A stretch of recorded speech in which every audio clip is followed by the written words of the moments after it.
Indicator भी कोई चीज होती है।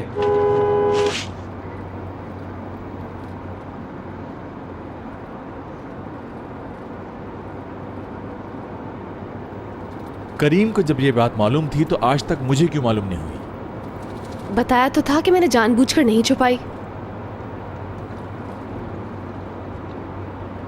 हर सवाल का जवाब तुम्हारे पास तैयार होता है याद। जी हाँ।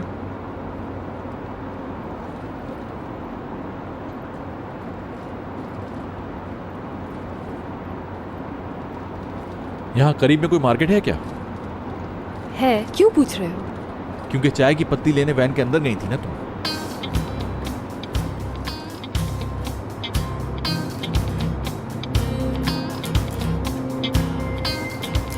मुझे तुम्हारी ये बात अभी तक हजम नहीं हो रही।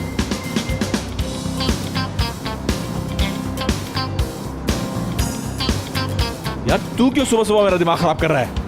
अल्लाह अल्लाह ऐसा कर रहा है जैसे मैं उसे निकलने नहीं दूंगा। अहमक इंसान।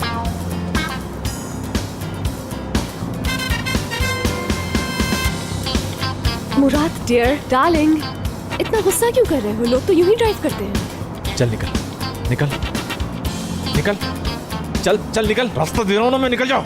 मुराद क्या कर रहे हो? क्या मसला है? जब किसी का मीटर आउट हो तो वो ऐसी ड्राइविंग करता है।